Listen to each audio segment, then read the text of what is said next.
Hey, welcome to Tabletop Skirmish Games. I'm Lee, and in this video I'll be taking you through a battle report with the Americans and the Soviets going up against each other in Clash of Steel, the new starter set by Gale Force 9. I'll take you through a breakdown of each of the forces, so we'll start with the American and then go through the Soviet, who have got a lot more tanks. Once we've gone through the two forces, we'll have a look at the battlefield in detail, and I'll break down each terrain feature and just explain the part it plays in the game. Before we get started, I'd like to say a massive thank you to Gale Force 9 for sponsoring this video, and I really hope you enjoy seeing this new starter set all painted up and in action. In this scenario, the Soviets are invading a US base, so the US are going to be on the back foot as the defenders and the Soviets are going to be the attackers. The year is 1948, where the war has started again, and this is all based on an alternative history where the war in Europe finishes in 1944 with the surrender of Germany, but restarts just 4 years later in the face of Soviet aggression. Let's begin by having a look at the American force in detail. We're going to be playing a 50-point game, so 50 points for each player. And we're going to be using all the tanks that are included in Operation Unthinkable, the new starter set for Clash of Steel. The American forces are going to get 4 units altogether. And the Soviets are also going to get 4 units, but you'll find that there's a lot more tanks, so they're going to really outnumber the Americans as far as tank count goes, but the Americans' tanks are a little bit tougher, their armour's a little bit stronger, so hopefully they can take this tide of Soviet aggression that will be coming at them. Altogether, there's 7 tanks for the American force and 14 tanks for the Soviet force. Now we've got the forces lined up, let's run through each unit type. So to start with, the Americans are going to be led by a commander in a T-29.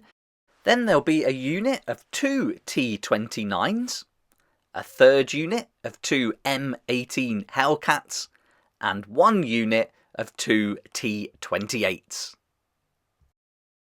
Altogether, that's 46 points, so the commander chooses Birth of a Legend for 4 points, and he can re-roll failed armour saves. The Soviets are going to be led by 1 T-54-1. There's going to be a further unit of 5 T-54-1s, a unit of 5 ISU-130s, and 1 unit of 3 IS-3s.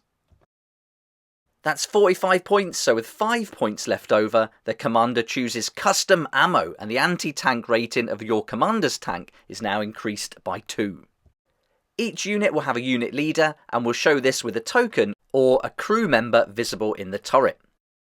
We'll use these tokens to show you which are the tank force commanders, and it also reminds us that each commander has an ability. Now we've got our 2 tank forces ready to go, it's time to just briefly go over the battlefield. Let's look at each terrain feature. We'll start with the field, and this is going to offer concealment. This is classed as short terrain, as is the walls that we'll be using.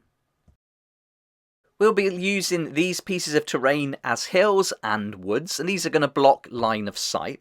And for the purpose of the game, we'll pretend that the tanks can drive over these. These buildings are going to be solid features, so these are going to block line of sight and cannot be moved in or through them or over them. And finally, we've got some roads. These are going to help us get a little bit more speed across the battlefield. During the battle report, when we roll blue dice, they'll be for the American force, and anytime we roll the red dice, they'll be for the Soviet force. For this battle report, we'll be using Mission Setup Map 4, Frontal Attack, and Mission Rules number 2, Game Length 7 rounds with immediate reserves. For this game, we've decided that the American force will be the defenders, and the Soviet force will be the attackers. That means the Americans will place their units within 8 inch of the far side of the battlefield, and the Soviet force will place their units within 8 inch of the near side of the battlefield. Our mission rules tell us that we can select up to 60% of our force to be deployed, and if you look at the mission setup card, it's got all the steps you need to take at the back of the card. Work your way through those 6 steps and you'll be good to go. We've already placed the objectives and decided who's going to be the attacker and defender, so now we're going to shuffle the objective cards and place one card face down on each objective. And with that done, we're ready to go into round 1 of Clash of Steel. The attacker deploys first, and we're going to alternate units. So first up, the Soviets place 1 unit, and the Americans then place 1 of their units, both within 8 inch of the battlefield edge. And then we continue doing this until all units are set up on the battlefield. Once all the tanks are set up, we'll be rolling to see who activates first and gets the first turn. And at this stage, we're deciding whether or not to go behind cover or get on those tactical roads so we can get some extra movement. Always being sure to make the most of the terrain to block that line of sight and also to get some concealment, which is really going to help. There we go then, the Americans are all deployed, ready to go. We've got the Soviets all set up on the opposing side and our reserves ready to come on in later rounds. Before we begin, we're going to take 3 tactics cards each, so we'll shuffle the tactics card deck and then dish out 3 cards to each player. Now the all-important roll-off, and it goes to the Americans, who roll a 6. As it's the start of the first round, we'll go to Objective 1 and we'll turn over the Objective card, and it tells us that we can only score on this from the start of turn 6, but then it's worth double the victory points. Now we'll roll to see if the Americans get a 5+ for their reserves. They don't, so they're not coming on just yet, and we go into the movement phase. Measuring up, these Hellcats can certainly get within 4 inches of that objective, and at the end of each player turn we're going to work out who's got which objective and then score points, so they're certainly going to score in this first player turn. The Force Commander in the T-29 is going to stay in place. He's got a nice shot at the enemy, as has this unit of 2 T-29s who can see the 3 IS-3s right down the road. So now it's on to the shooting phase, and the commander is going to take a shot at this tank who's right out in the open. And now we'll check range, check line of sight, check for concealment, declare the target, rotate the turret to face, and then we can roll to hit. The T-54 card tells us we need a 3+ to hit, but because the range is further than 16 inch away, we need a 4+ to hit. So luckily with that 6, that's a hit. The T-54 rolls an armor save dice and adds that to their front armor score. So that's going to give them a score of 12 plus 3. That's going to give them 15. But as they were more than 16 inch away, they can add 1 to that. So now they've got a total of 16. So we'll compare that score to the T-29's anti-tank score of 19. That 19 beats the 16 armor save. So if less than the anti-tank score, we're going to roll firepower now to destroy the tank. And we roll a 2, we needed a 2+, so that tank is destroyed. And so what we're going to do when we destroy a tank is we're going to remove the turret, and you've got these tokens that have the destroyed marker on there, and we're going to place that on top of the tank. This unit of T-29s is going to shoot next, and we're going to go 1 tank at a time, and this lone tank here is in clear view. Again, no concealment, so we're going to roll our 2 dice to attack. We usually need that 3+, but because we're 16 inches away, we need a 4+. So only 1 of these is going to hit, so that's 1 hit on the IS-3 tank. The IS-3 rolls an armor save of 4. And they're going to add that to their front armor again, but again +1 because they're more than 16 inch away. Now we're tied. That's a 19 armor save against a 19 anti-tank. So they still fail the armor save, and a firepower roll is made. That's a 6 definitely, but instead of destroying the tank, that's now going to cause a bailout. So we place a bailed out token on the target. We've still got 1 more tank to go, and that tank has got a nice view of this one on the edge here. No concealment again, so it's going to be a straight up shot. We roll, and it's a miss. Usually a 3+ would hit, but because we're further away than 16 inches, it makes it a 4. And we're on to the end step where we'd have to check to remount bailed out tanks, but the Soviets have got a card that they're going to play that allows them to automatically pass. That brings us to the end of the first round, so we're going to see the scores, and because we've got that objective now, that's going to be 3 victory points to the Americans. It's the Soviets' turn now, so they're going to get an extra tactics card. You get 1 every turn, and then they're going to roll to see if they bring on their reserves, which they do. They needed a 5+, and now we're going to use the random deployment. That's a 2, so we're going to deploy here on this section. And the Soviets will now bring on their ISU-130s, a unit of 5 tanks, and all their tanks are on the battlefield. In the movement phase, they decide to do a regular tactical movement of 10 inches, which is going to get all of these tanks here in line of sight of those two Hellcats. It looks like it could have been a big mistake for the Americans, especially as these IS-3s come around again with clear line of sight and there's no concealment on offer. The commander wants some glory in his T-54-1, so he's going to go straight at that Hellcat in the front, and he's going to roll 1 dice. It's a 2, so that's a miss. Unfortunately, that one goes clear. The Hellcat's got away with it. Now we move on to the unit of T-54-1s, and one of those tanks is going to take a shot at that tank out front. This time it's a hit. They need to hit on a 4+ and get a 5. The Hellcat rolls a 6, which is normally good, but look at their front armour. It's only a 2, so we're going to add the 2 to the 6 to make 8. But the T-54's anti-tank is 15 and easily beats it. So we're going to roll 1 more dice here to see if it's destroyed, and with a 6, it certainly is. That's 1 destroyed Hellcat.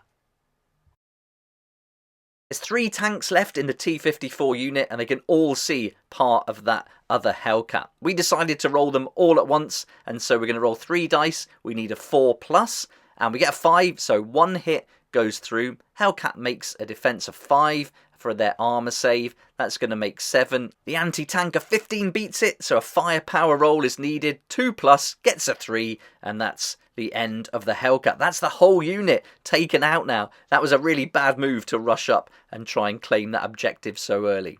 That unit of IS-3s can't see anything from their location where they moved earlier, so they're simply going to end the turn there and wait until the next round. So now we can move on and check the scores, and as the Soviets took out a unit, they'll get 3 victory points, but they're not on an objective, so at the end of round 1, the attacker and defender are both on 3 victory points.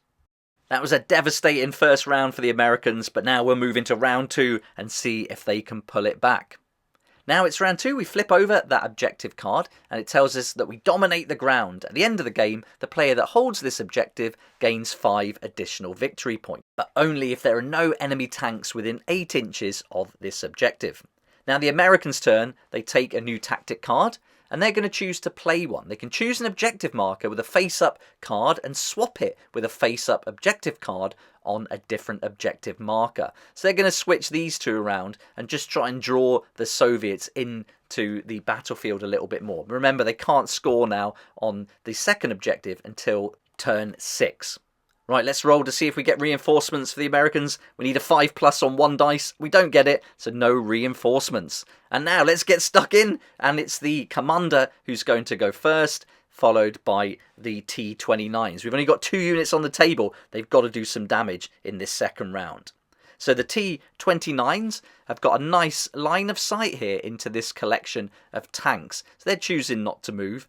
And the T-29 commander has also got a nice angle there. And some of those tanks aren't concealed at all. And he's chosen his target, checked range, checked line of sight, checked for concealment, rotated to face. Now it's time to make our attacks, roll to hit. And we're going to go through the rounds a little bit quicker now. So we'll pick up the pace. The T-29 sets its sights on the enemy's T-54, and with no concealment, usually this would be a 3+ to hit, but it is 16 inches away, so we need a 4, but we got double 2, which is a complete miss.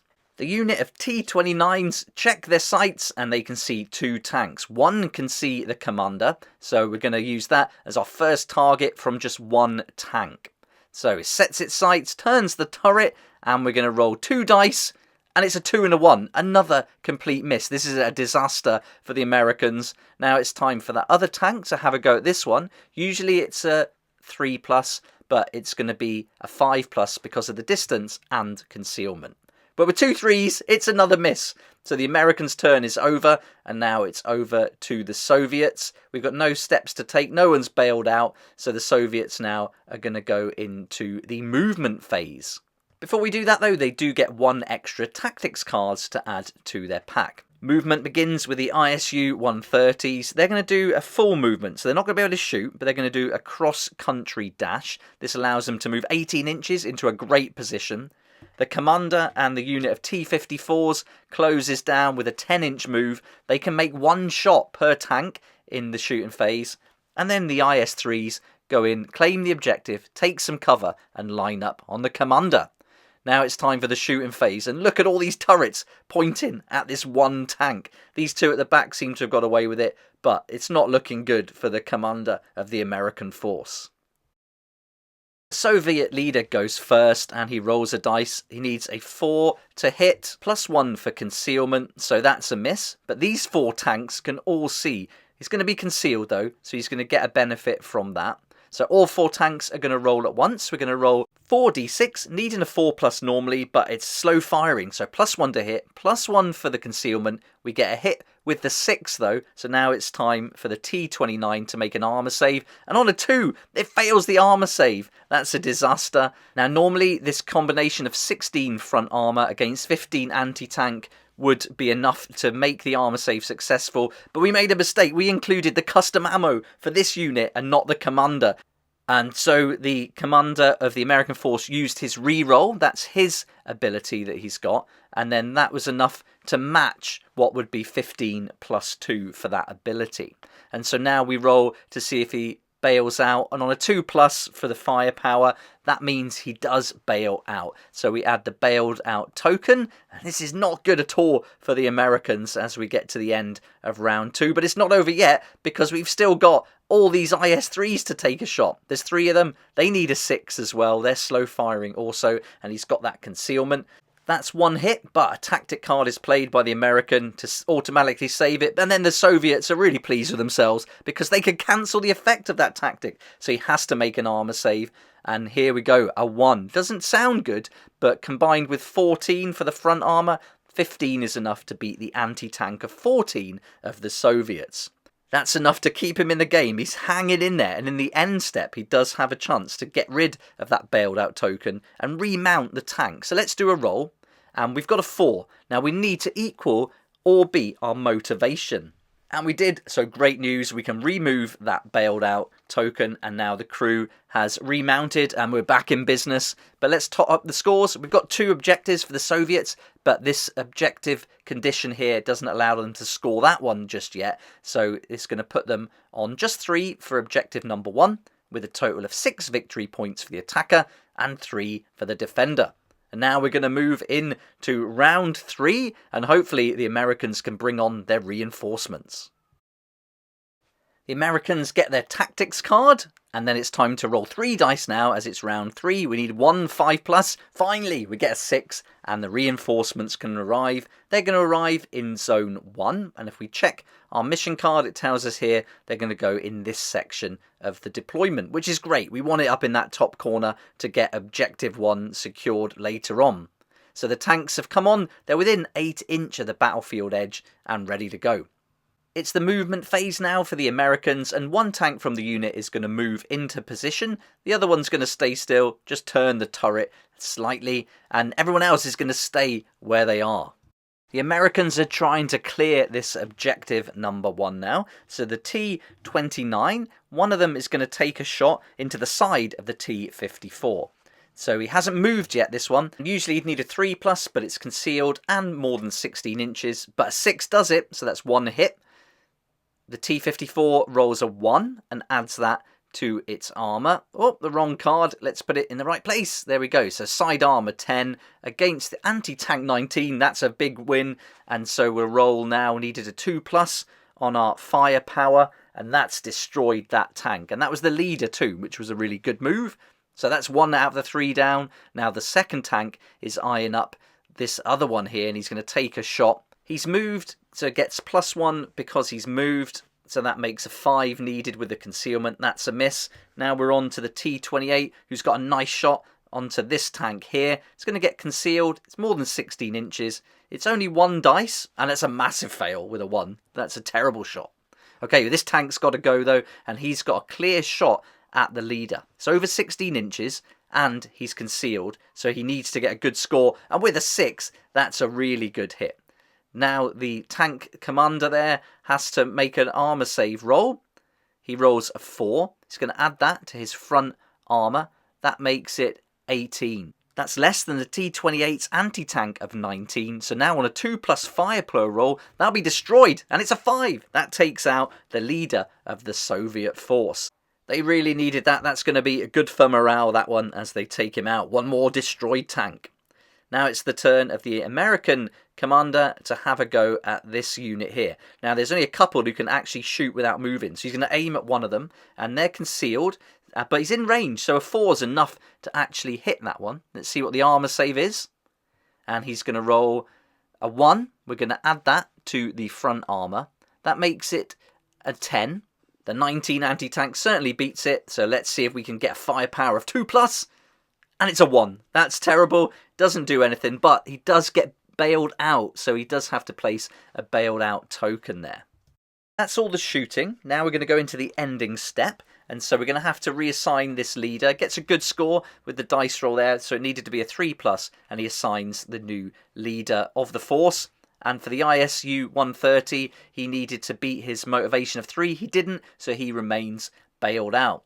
So the Americans look like they're holed up. They're pretty pinned down by the Soviets, though, not moving much. And this could be a bad tactic, as the Soviets are certainly racking up those points. But the defender did take out a unit, the leader, so they get 3 points at the end of their turn. And we score for both sides at the end of each turn, each player's turn. So we're going to give 3 points to the attacker, the Soviets, as they have that objective. Now on to the Soviets' turn, and they get their new tactic card to add to the pile. With no reserves to come on, we're going to move straight into the movement step, and they're going to move into this nice field, get some concealment, and look at this, that's a pretty good angle onto the leader of the Americans there. That one tank can get the side armour. The T-154s are going to move to secure the objective and help out the IS-3s, but also get into some nice tactical fire-in positions on the Americans, and the IS-3s are just going to scoot behind this little bit of terrain here. The Americans are starting to feel the pressure now as we move into the shooting phase, and with only tactical movements, all the tanks can take a shot. The 130 makes its 1 shot, and it misses, so that's pretty lucky, but look at this, they've got a tactic card. They're going to find the right one. They can re-roll any one die. They need a 6. Let's see if they can do it. And they get it. This is so lucky for the Soviets. They get their 6, and that's a hit to the side. The American T-29 rolls a nice armor save of 6, so that's 13. But the anti-tank here is 18, so it's going to beat it. If this 130 rolls a 2+, and it does get a 6, that's the tank destroyed. The American commander is taken out. And with no one close by, he can't give command to another tank. This unit of T-54s are going to aim at the American T-28. We're going to split it 2 tanks at a time because of the distance. They both fail though with that concealment as well, needing a 6. And these also fail, both needing 6s. So that's unfortunate, and it's got away with it. That just leaves the unit of IS-3s who don't have any targets, but they don't need to, as they've done pretty well that round, and they're going to score really nicely for taking out that unit and, again, securing the objective. This is going to give them 6 points in total and take their score up to 15. So as it stands, the attacker, the Soviets, are on 15, the Americans on 6. With 4 rounds to play, there's still a chance for both sides, but I think those Americans really need to start moving out of these positions now and getting stuck in as we move into round 4. We issue that all-important tactics card, and now the Americans way up the battlefield. They've really got to start pushing forward now to the objectives. The Soviets have been pretty aggressive in their movement, and I think it may have cost the Americans, but let's find out. The T-29 unit, one of the tanks, moves up to engage those ISU's 130s, and then the second of the tank moves up to get a better angle on the objective. Still a bit cagey and hanging back a little bit, but at least it's progress. Now we're on to the T-28s, and one moves into a nice position, checks the distance, and is happy there that they're within 16 inches of the enemy. It's time to play Big Game Hunters, and now it's the shooting step, so this is the time to play the card. We're going to add +2 to the anti-tank rating of these T-28s. The closest tank fires into that unit of T-54s. Rolling 1 dice, hitting on 3s normally, but it's going to be +1 because they moved. And look at this, it's a 5, that's a hit. And with a 6, again, usually good, but we're adding that to the front armour for 12. But unfortunately, the anti-tank's 19. So we need a 2+ to destroy it. And with a 4, that tank is taken out. And that's one of the T-54s taken care of. They're going to start whittling them down now. And then try and claim that objective. The second of the T-28s shoots into that one there. That tank's open, no concealment, but it is 16 away, but it's missed anyway on a 2. That's a terrible shot. Now on to the T-29s. They've got a nice shot onto this tank here on the objective, and they're going to be rolling 1 dice on a 4. That's a hit, so that's really good. Normally 3+, they moved, so it makes it 4. No concealment, that's a good shot. And with 6 again to the front armour, it's not enough. That's going to be 18 against the anti-tank of 19, so we need a 2+ now with the firepower, and that's going to destroy the second T-54 of that unit, leaving only a couple left on the objective. The second T-29 takes a shot at the ISU-130. It's concealed, but it's good, and it's moved, so it's going to need a 5, but it gets a 1. This isn't good shooting for the Americans. Takes us to the ending step now, so let's see if we can remount, and we can't. Let's check the scores, and it's going to be another 3 to the Soviets. Nothing for the Americans. They couldn't take out that unit, and the Soviets are holding on to that objective. The Soviets get a new tactic card as they begin their turn, and they're going to be eyeing up the battlefield now, choosing their targets as they move in to the movement phase. The 2 IS-3s move tactically behind this wall, so that'll give them conceal, but they can still shoot in the firing range. And the T-54s are going to move, staying in range of the objective, but can take a shot at the T-29s. Then the ISU-130s are moving in position to take a shot at the T-28s behind that building and move straight into shooting, where 2 of those tanks need 6s to hit and miss, and the other one needs a 5. That one's going to hit though, so it's time for the T-28 to roll 1 armour save. That's a 6, that's really going to help. They've got some tough armour here at the front with a 17 and a 6, that's 23, so not enough for that anti-tank to do anything this time. The T-54s get 1 shot each. It's going to be +1 for moving, +1 for concealed, so they need 6s here, and it's going to be a fail. One can get away with a 5 though. Let's see what they do. Can they make it? No, it's a miss also.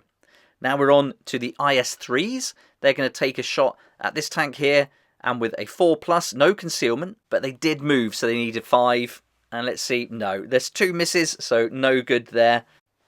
And that's the end of the Soviets' turn. So not very good shooting, but they're holding on to that objective. They're going to get 3 more points, which is going to take them up to a nice 21. The Americans really falling behind. Hopefully they can pull it back. Still enough rounds, possibly, if all goes right for them. But I think the Soviets are pulling away this time. Now we're moving on to round 5 of 7 rounds. And the first step is to hand out that tactic card to the Americans. They get their extra tactic card. And we're going straight into the movement phase, and this T-29 is sneaking around to get a side shot on that T-54, but leaving themselves exposed to those IS-3s behind that wall. The second is also going to edge forward and get to the side of the second T-54 and try and wipe them off that objective. Both of the T-28s move so that they can take on those big 130s.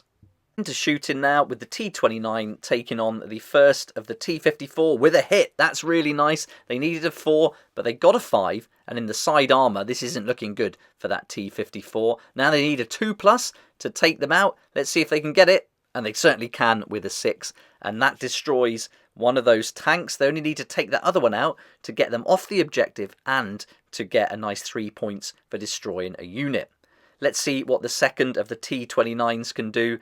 Normally it's 3+ to hit, but because they moved it's 4, but they miss. That's unfortunate. That leaves it on the objective. So now let's see if the T-28s can do any damage against the 130s.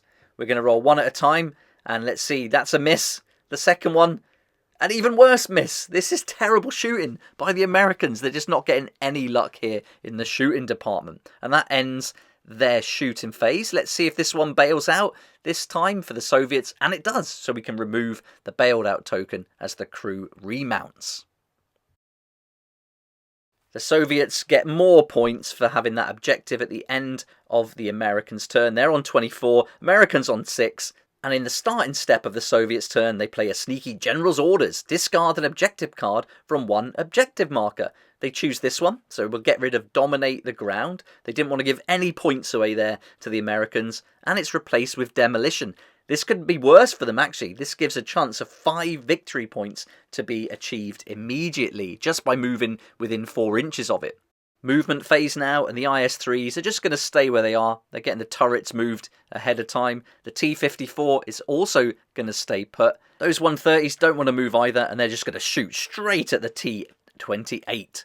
And look at that, they get 2 hits. They needed 4 pluses, they didn't move, and they're within 16 inches. 2 saves. Let's see what the front armour can do on the T-28s. It's so strong, and if we add that together, 19, it's going to beat the anti-tank of the ISU 130 on both occasions. So they got away with that, I think. T-54 decides to attack the front of the T-28. They need a 4+, and they get it. So the T-29 needs to make an armour save. Let's see what they can do. Good front armour again, and with a 2, that's going to be a total of 16. And if we check the anti-tank of 15, it's not enough. It does a save, so that's really good for the T-29. But now the IS-3s, both of them, are going to be shooting from the rear. 1 hits. This isn't going to be so great, but you never know. They could make it. And what's this? They play a card used before rolling to automatically pass an armour save made by 1 tank. A sneaky manoeuvre that gets them out of it, I think, there. They could easily have been destroyed. The end of the Soviets' turn, it's another 3 points. This is really embarrassing for the Americans now, who are still on 6, as the Soviets go up to 27. Right, now we're going to move on to round 6. So the Americans better make a move here, because there's a lot of points between these 2 forces. Let's see what they do. The Americans move the T-28 into position to get a side shot on that final T-54. They're determined to get rid of it, and they've moved within 4 inches of the objective. Now that's going to trigger that objective card. This is interesting because now they're within 4 inches. They need to make a test, a skills test. So here we're going to need a 4+. They get a 5. They pass the skills test. That gives them a sneaky 5 victory points now to add to the total. Finally getting into double figures and bringing them up to 11. Are they in with a chance? We'll have to wait and see. There's still 2 rounds to play out, so you never know. The objective card tells us to get rid of that one now and place another. We've got low ground, so any tanks are going to be concealed while within 4 inches of the objective. With some movement required to get to that second objective in round 6, the T-29 makes a very fast move, a cross-country dash there of 16 inches. Now we're going to move into shooting, and this T-29 doesn't move, shoots the side, but look at this, it's concealed, so we're going to need a 4. And we do get one, that was lucky. That T-54 could have held on, but there's 1 hit, so it has to make an armour save. Let's see what it can do. It rolls, it gets a 4, adds that to its side armour. I don't think this is going to be enough. That's 12 against the anti-tank of 19. So now firepower roll. We need a 2+ to destroy that final tank. And at last, the tank is taken out. That's going to be great, because that's going to score 3 points for taking out the unit. And another 3 points for having the objective now. Alright, we've got one more T-28 to take a shot, and he's going to shoot into the 130s. Needs a 3, gets a 2. Epic fail. And that's the end of the Americans' turn. They only just got that objective clear. Luckily, they managed to get another 5 points by that sneaky objective card. But now as we're into round 6, this objective comes into play. And it gives double the points. And we didn't even put double on. But it's going to be 3 for the Americans for destroying the unit. 3 for holding the objective. And then here, it's going to be another 3 points for the attacker. Which should actually be 33. We made a little mistake there. But let's move in to the Soviets' turn. They still want to take out the Americans and get as many points as possible. So let's move in to the move-in phase first. And the IS-3s are going to come back and contest that objective now. So that's a full dash. They're not going to be able to shoot. The ISU 130 makes a move and prepares to shoot. And the other 130s are going to stay in position. Let's see what this one can do against the single 129, who makes a terrible front armour save. That's 15 going up against 18. If it gets a 2 up, it destroys it. And it gets a 4. That's enough to destroy that T-29 that finally made a move way too late to try and close down on the objective, and it's taken out of the game. Now we're on to the other 130s who are aiming at the T-28. 3 can take a shot. They need some high numbers here, and with some really good rolling, they make 2 successful hits. But look at this save. That's going to be 21 and 23, and that's way more than the anti-tank of the 130, so it's safe for now. But look at the points. We're going to get 6 points there.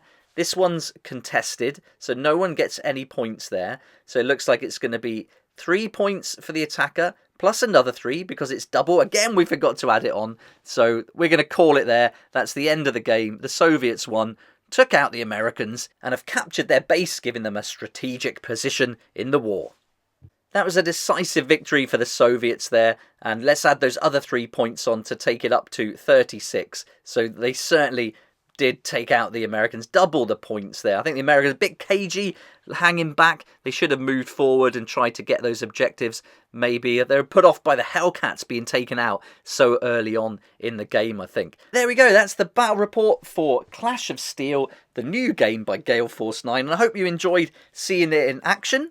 We've covered most of the rules here. There was a few things we left out. We certainly didn't go into the advanced rules. We thought we would just stick to the basics just to give you a really good idea about how the main mechanics of the game worked. We didn't use the orders too much in this game either, but it was really fun to add those commander abilities in there for the extra points, so we could play a proper 50-point each per player battle.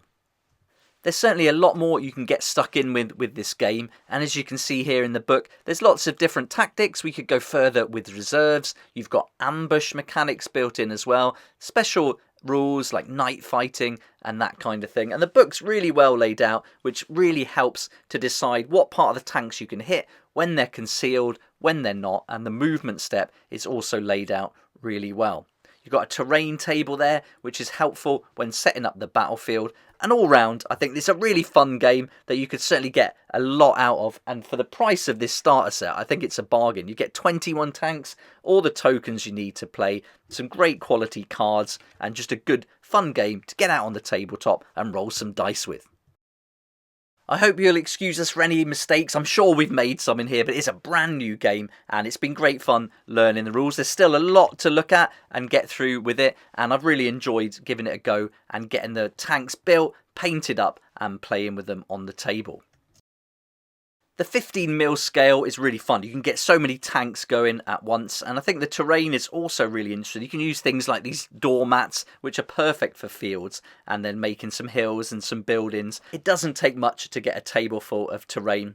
But I think one thing that really helped with the game were the quick reference sheets and the mission card with the steps to go through when setting up and getting going, and the tactics cards clearly told you when and where you had to play them. I also really like the tank cards as well, the colour coordinating for when you're hitting, when you're making your armour save, going from green to blue, and red and grey when you're doing the movements and shooting. I think that was really helpful as well. So it looks like a lot of information on the card, but it's actually pretty straightforward when you break it down because you're only going to be doing one of the stages at any time. As with most games though, my favourite thing is to put together a force and build them. You don't get many options, you pretty much use in everything that comes in the starter set as you would expect, and so it's going to be great to add more tanks to the collection and also use some that you've got from some of your other games that Gale Force 9 and Battlefront do, like World of Tanks. You could use those tanks, they're the same scale, and also Flames of War as well. So it wouldn't take much to get a nice big army of tanks going, I don't think. But really cool to work through all the different points and then add the different abilities. I think the bigger you go in points and with your force, the more abilities you can include, and that's going to give you extra tactics as well. I hope you enjoyed this battle report. I'd love to hear what you think about the game, so let me know in the comments section down below. There'll also be links there where you can go and find out more about the game on the Gale Force 9 website. But for now, thank you so much for watching. If you did like it, it'd be great if you hit the like button, subscribe for more videos like this one, and I look forward to seeing you here next time on Tabletop Skirmish Games.